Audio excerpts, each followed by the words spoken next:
Hi everyone, a very good morning to all of you.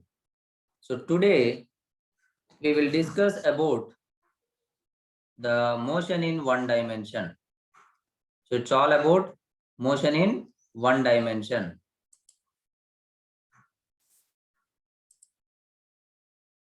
So if you consider the motion in one dimension, the very first thing what we should know is it's all about what is distance and displacement, what is speed and velocity, what is acceleration. So then the questions will come based on all these things.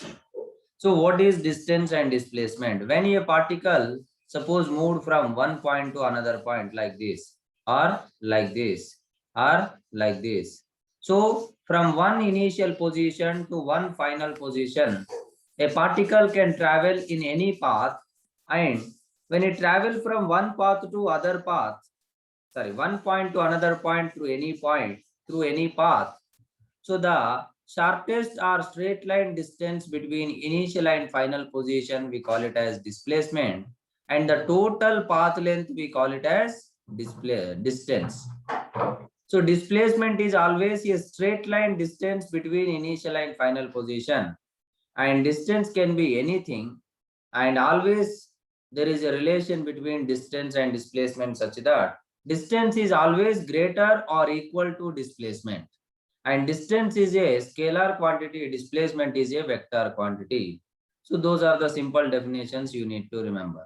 And if you consider speed, that is distance by time, and if you consider velocity, that is displacement by time, and there are two types. Between 2 points means average, that is delta s by delta t, and at any one point means it is instantaneous, that will become ds by dt. So that way you need to know the difference between average value and instantaneous value.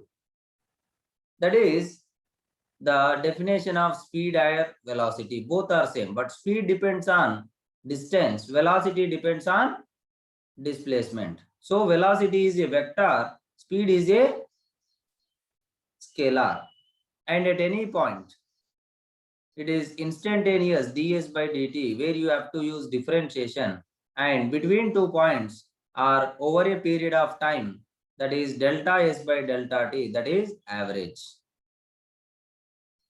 Now when you consider acceleration, that is from one point to another point, when the particle is moved, where initial velocity is u, final velocity is v, then the change in velocity and the time taken, that ratio is called average acceleration. If you take at any point instantaneous acceleration, that will become dv by dt. So that is what, again, in case of acceleration also there are two things, average and instantaneous. So in the whole chapter, it comes all about distance, displacement, average speed or average velocity, instantaneous speed or instantaneous velocity, average acceleration or instantaneous acceleration.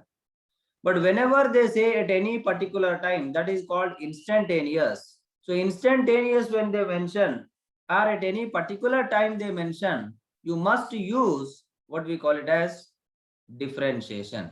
And remember the simple differentiation formulas, like one example I am giving, d by dt of t power n. So what it will become? N into t power n minus 1.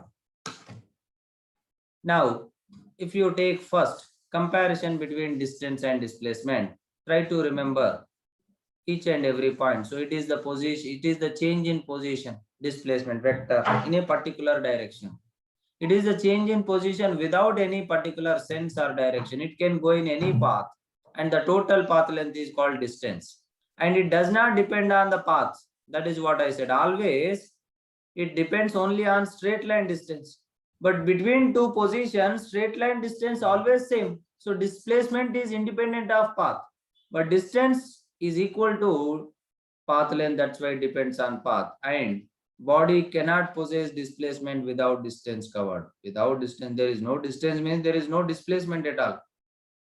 And body can cover distance without having displacement. What does that mean? Suppose I started here and I went like this, like this, like this, and finally I came here. So the initial and final position both are same. There is a path, there is a path length, there is a distance. but there is no distance between initial and final position, so displacement 0. So distance can exist without displacement, but displacement cannot exist without distance. Now displacement can be positive, negative, 0, but distance always positive. So this way you need to understand. And apart from this, when you consider the whole chapter, what questions will come? One is, first one, very first thing, based on uniform motion. First question, where uniform motion means velocity constant, so that acceleration 0, so that the only formula is S equal to Vt, displacement equal to velocity into time.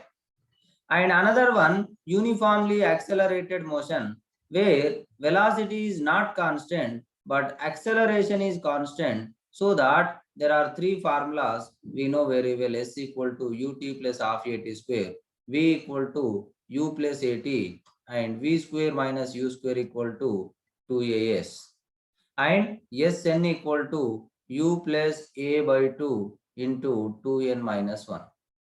So this is the case with uniformly accelerated motion or constant accelerated motion, where S is displacement, V is final velocity, U is initial velocity, and A is acceleration, T is time. So this is the formula between any 2 points, where initial velocity U, final velocity V, time taken T, acceleration A, displacement covered S. So when a particle is moving with constant acceleration, you can apply these equations between any 2 points.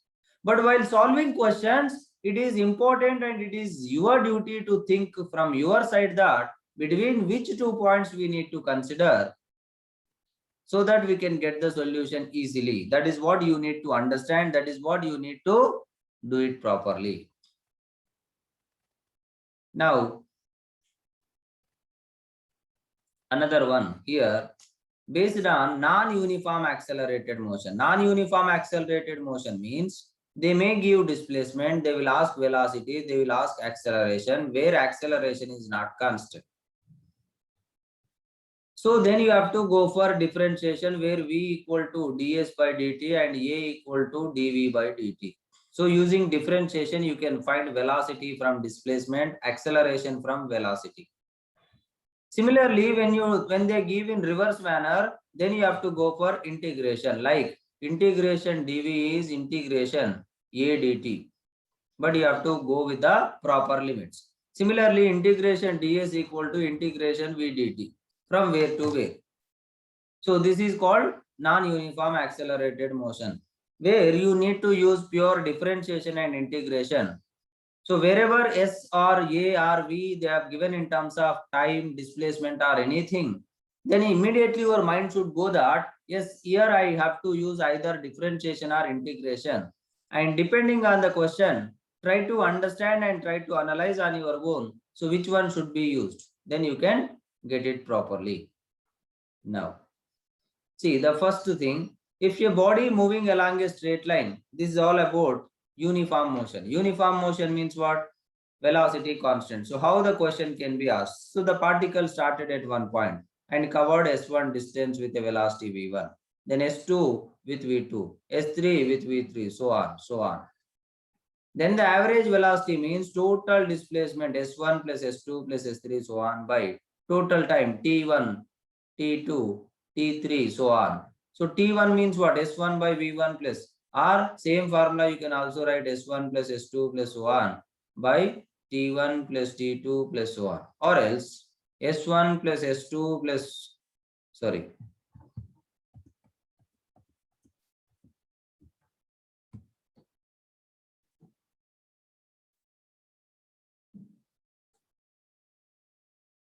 just wait a second.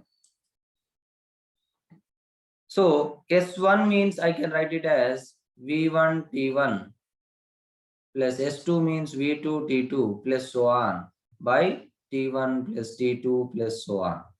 So the formula can be written in terms of S and V, and the formula can be written in terms of ST, the formula can be written in terms of VT.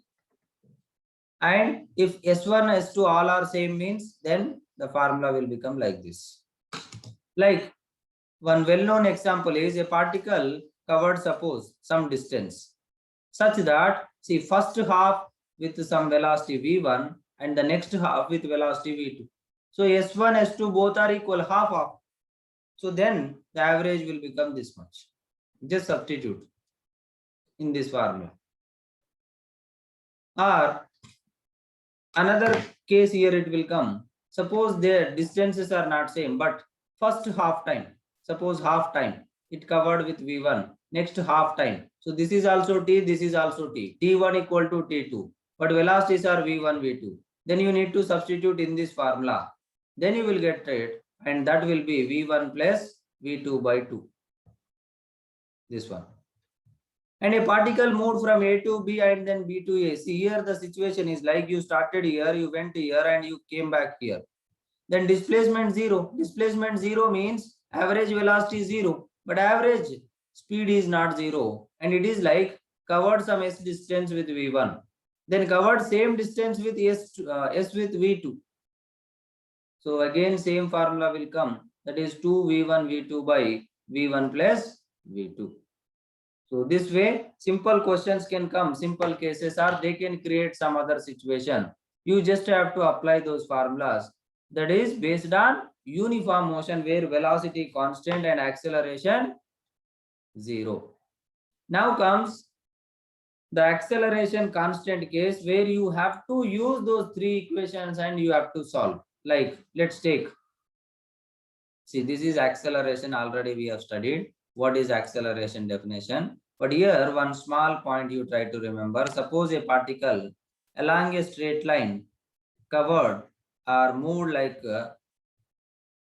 first it traveled with a1 for a time t1, then a2 for a time t2, then a3 for a time t3, so on. Then what is the average acceleration formula is this one. A1 T1 plus A2 T2 plus so on by, just like average velocity V1 T1 plus V2 T2 plus so on by T1 plus T2 plus so on. That's it. Now, as I said, when you consider the body moving with constant acceleration, so these are the formulas. This for a body moving along a straight line with uniform acceleration. See, one more formula here they have written. See here, for a uniformly accelerated motion between any 2 points, if you know initial velocity, final velocity, average velocity means u plus v by 2. That one more additional formula is there here. So please try to remember. These all four first formulas we have seen already. 1, 2, 3, 4. Now here, if your body starts from rest and moves with uniform acceleration, then see u is 0. So s is proportional to t square. Here u 0, so v square proportional to s. So that means v proportional to s, and u 0 means v proportional to t. So that kind of relations will be there. How it depends on time or displacement. And if your body moves with constant velocity, then the only formula is s equal to vt, where v is constant and s is proportional to t. And sometimes, as I said, non-uniformly accelerated motion means acceleration is proportional to t, means velocity proportional to t square if you go for integration, and displacement is proportional to t cube. That is what here they are telling. But body starts from rest, moves with an acceleration which increases at a steady rate. Steady rate means what? It is proportional to time. Now let's see a few questions based on this. See, I have given like a cases, formulas, which are actually questions based on uniformly accelerated motion. Just try to understand. Suppose this first case. A particle is moving along a straight line with uniform acceleration, crosses point A and B with velocities v1, v2. See here, every time you need to understand the question, then only you can solve the question. So the particle is crossing 2 points A and B with velocities v1 and v2. Now they are asking there is a midpoint C. So exactly midpoint. That means if this is x, then this is also x. They have not given all these things, but you need to understand. And what is the velocity at the midpoint? So here velocity is how much? So let's take, suppose here velocity v. Then what you will do is, As the body is moving with uniform acceleration, you can apply the equation of motion between any 2 points. Suppose this you apply. So v square minus v1 square equal to 2ax. And between these two, if you apply, then v2 square minus v square equal to 2ax. Now, if you solve these two equations, you know v1, v2, and if you divide, x get cancelled, a get cancelled. Why to get cancelled? Because a we don't know, x we don't know. So if you divide both the equations, then you get the formula for v in terms of v1 and v2, and that is this much. Under root of v1 square plus v2 square by 2. So the under root is for complete. Like that, they can create many situations. Like one more you take. If a particle starts from rest, moves with uniform acceleration a, such that it travels distance sm and sn in the mth and nth seconds, then a equal to. See, the distance traveled in nth second formula is what? U plus a by 2 into 2n minus 1. But here starting from rest, so this will become 0. And sm is distance traveled in mth second and sn is in nth second. So here Sm, that is a by 2 into 2m minus 1, and Sn is a by 2 into 2n minus 1. Now what they are asking in the question? A value. How can we get a value? Then subtract or add both of them. So if you subtract Sm minus Sn, then right side a by 2 common. So it will become 2m minus 2n. So if you solve this equation, then you will get. So here the idea you should get what equation you should take and between which 2 points you have to take, whether we have to make 2 equations or 3 equations, whether we have to add them or subtract them, whether we have to multiply them or divide them. So these mathematical statistics or strategies you need to think from your side. Then only you can solve questions based on motion in one dimension. So that is what I am trying to tell you. So please try to understand the importance of understanding the question and drawing the diagram or path followed by the path if it is required, and try to think from your side that between which 2 points we need to understand. Sorry, we need to apply the equation of motion. Now, like that, see here, a particle starts from rest and moves along a straight line with uniform acceleration, and s is the distance traveled by it in n seconds, and sn is the distance traveled by it in the nth second. So what is the difference between these things? I'll tell you, you just try it. So particle started and went here. Suppose first second, second, third, fourth, 5. So total 5 seconds it traveled. So this is the distance traveled in 5 seconds. This is the distance traveled in 5th second. So this is 5th one, only 1 second. This is total 5 seconds. So that is the difference. Like that, S equal to ut plus half at square. That is distance traveled in n seconds. Sn equal to u plus a by 2 into 2n minus 1. That is distance traveled in nth second, only 1 second. So that is the difference. So please try to understand. Now, see, this is one important case. Many times they asked, they asked the question. Like here, the meaning is a body starts from rest. So u0. Now slowly it's increasing velocity because accelerating. What is acceleration? Alpha. And they have not given time, they have not given anything else. Then at one particular point, it starts decelerating with a deceleration beta, they said. So now it is going and finally coming to rest again. But here acceleration is minus beta. Here acceleration is plus alpha. Now the total time they have given as t, where let's say this time t1, this time t2. And here velocity, let's take v, where the point where the acceleration shifted from positive to negative, accelerated motion to decelerated motion. Here first thing you should understand that first it is accelerating, so velocity increases, and here it becomes maximum. Because from this point onwards it is decelerating, so velocity keep on decreases. So this is the point velocity maximum. That is the first thing you have to understand.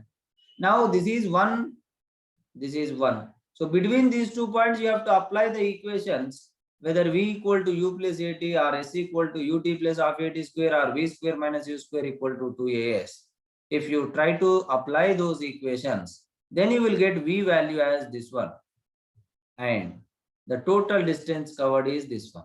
So please try it. Just apply V equal to U plus AT first between the two situations. For accelerated motion, apply the equation separately. For decelerated motion, apply the equation separately and try to solve the equation, where the one more information according to our consideration is, see here T1 plus T2, that is total time is T. So this way, I have just shown you 3-4 situations. They can create any situation, generalized situation, where you need to think and decide which 2 points are important. Which equation is important? Is it enough with one equation, or do we have to make 2-3 equations? So like that, you need to decide and you need to solve the questions. Now, the next thing is the same case where the acceleration is constant. We have one more motion called motion under gravity. There are two cases will come. One is free fall and another one is upward motion. So free fall means acceleration is plus g, because it is coming down, and acceleration due to gravity is also plus downward. So we will take plus, and initial velocity is 0. Upward motion means we will throw it up.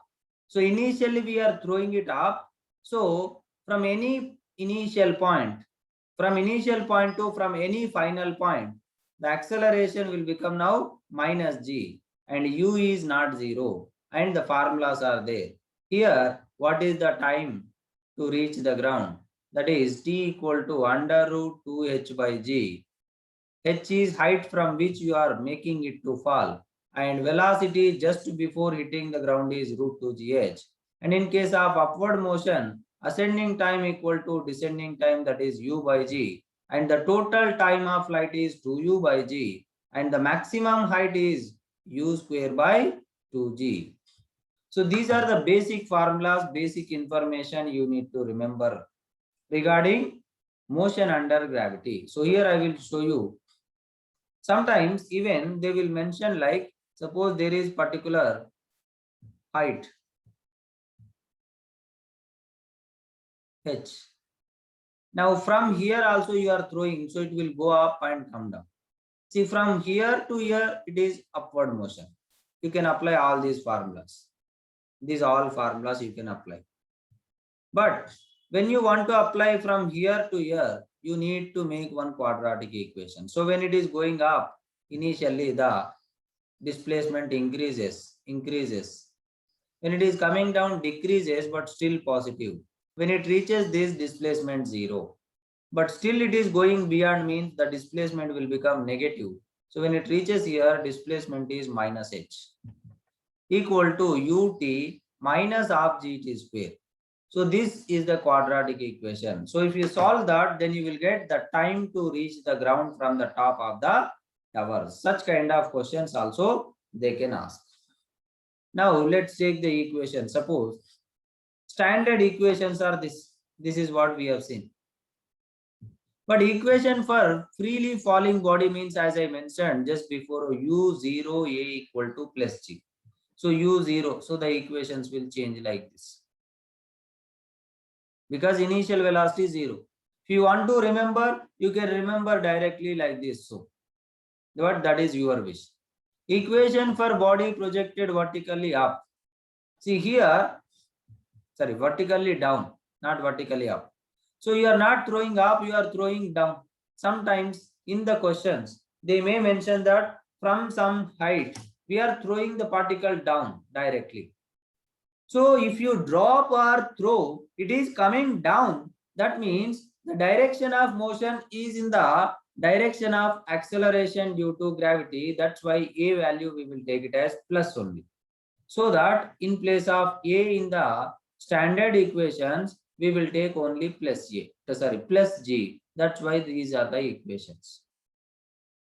But a will become minus g when you throw it upward. That is the last case, this one. So when you projected upward, the direction of motion is upward and the acceleration due to gravity is downward, as both are in opposite direction, we have to consider that A as minus G. Now here, these are the equations. Just we substituted in place of A as minus G. Now, let's take, see, just for your understanding, I'm giving this, not like only these things will come. Just try to practice these things so that you can solve the questions based on freely falling body. Like, first case you consider ratio of the distances traveled in the first, second, third, second is. That means you dropped from a certain height. Now this is the distance covered in 1 second. This is the distance covered in 1 second only, but second. This is the distance covered in 1 second, but that is third second. But as it is going down, velocity keep on increases. So the distance covered in second is greater than first second. Distance covered in third second is greater than second, like that. So the distance traveled in nth second means u plus, so u0 free falling body, so g by 2 into 2n minus 1. So n equal to 1, so this is 1. N equal to 2, 3, 4, 5, 7. So what is the ratio will become? 1 is to 3 is to 5 is to 7, because distance traveled in first second is, that is g by 2. Distance traveled in second means, that is 3g by 2. Distance traveled in fifth second is 5g by 2. So g by 2 is come. Sorry, this is third second. So if you take the ratio, then it will come like odd integral multiple. Sorry, odd numbers. The ratio of odd numbers. But suppose the same case you consider, but here in the second point they are asking the ratio of the distances traveled in 1 second, 2 seconds, 3 seconds, so on. Now what is the difference here? See here, if you understand, suppose the particle started here, now it is coming like this. So this is after 1 second, 2 seconds, 3 seconds. So this is the distance traveled in 1 second. This is the distance traveled in 2 seconds. This is the distance traveled in 3 seconds. Now they are asking this ratio. Then which formula you will use? Total means ut plus half at square.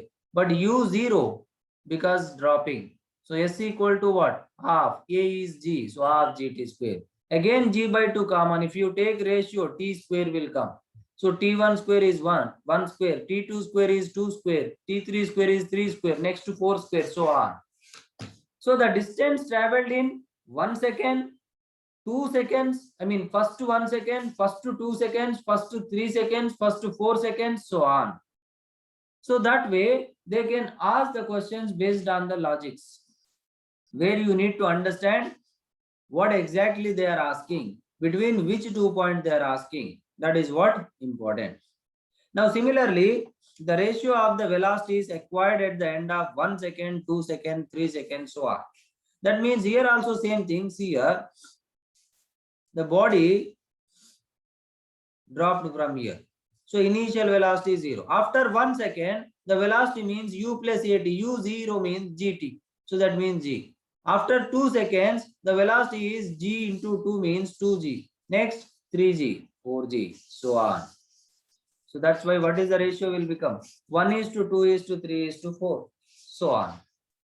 Now here the ratio of the time taken to travel first meter, second meter, third meter. Here it is different now.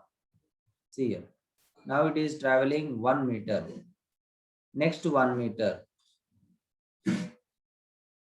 Next 1 meter. Now you have to find like this. This time you consider T1 or T1.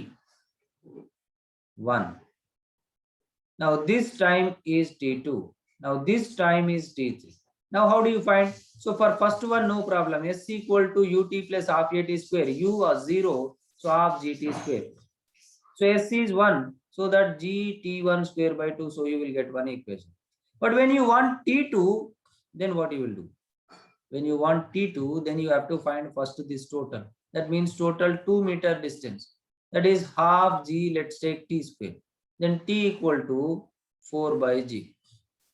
This is total time taken to cover 2 meter. but we want only this one. That what it will become then? T2 will become T minus T1, total time minus this one. Similar way, when you find this is the total time for 3 meter, then this if you subtract with this, then you will get T3. So that is the ratio of this one. So that way they can ask any such type of question based on the free fall.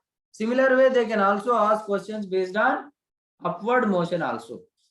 Like here, the ratio of the distance traveled after first to t seconds, next to t seconds, next to t seconds, so on.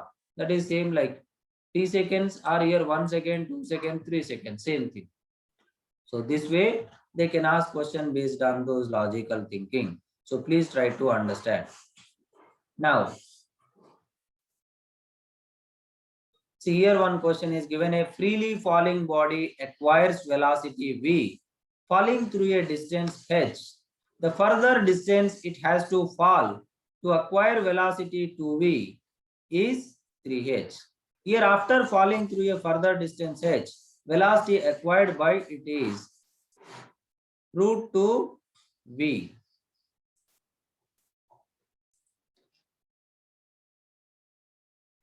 Now here a freely falling body acquires velocity v in falling through a distance h. Now after falling through a distance h, the velocity is v here. Here velocity is 0. Further it has to fall to acquire a velocity 2v is 3h. Suppose it has to acquire the velocity 2v. Then how much distance it should cover furthermore? Then what you will do? You apply one equation here. You apply one equation here like v square minus u square equal to 2as, here 2gh. Similar way here 2v whole square minus v square equal to 2gx. Then solve these two equations. That's it. So you understand, draw the diagram and try to choose which equation to be applied and between which 2 points you can apply the equation. See, between from initial point to this also you can apply. But you need to decide, you need to think which between which 2 points if we apply, then it will be good. That is what important. So like that, they can create n number of situations. Now, here one more thing, such kind, let's discuss. So here when a body dropped from certain point, so dropped from, it will reach the ground in time t1. So what is t1 formula? So the t1 t equal to under root 2h by g. That is the formula. Time to reach the ground when you drop a body from certain height. But after time t2, that means it didn't reach the ground yet. It haven't reached the ground. After time t2, let's take it is here. After time t2.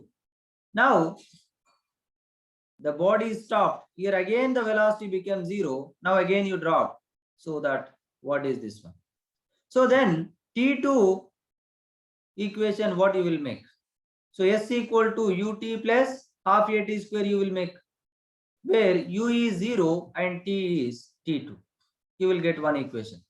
And here again u is 0 and it covered some more distance. Let's take x. That is again half g. Let's take that is some t dash. So t dash square.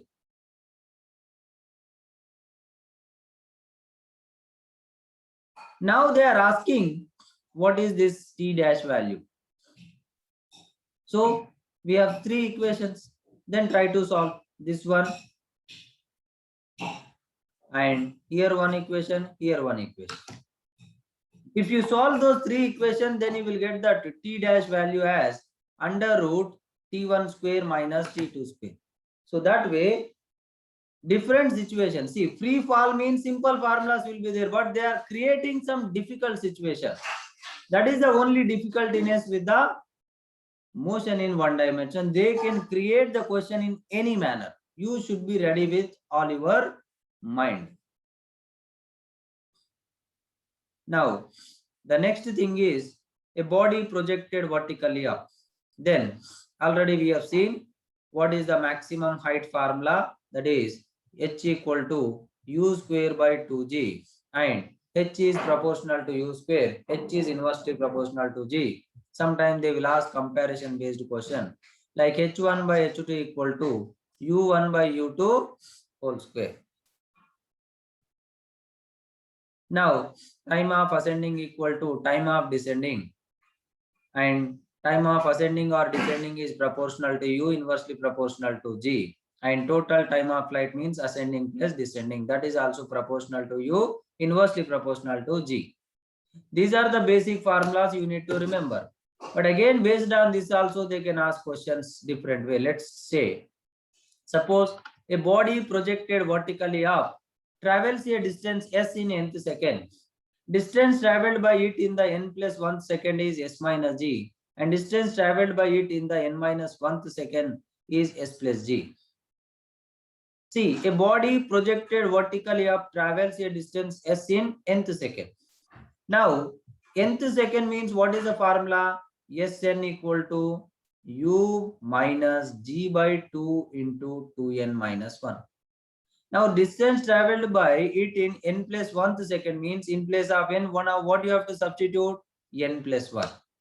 That you have to prove that s minus g. Just make the equation and subtract with g. Then you will try to understand. Similarly, means a particle thrown upward.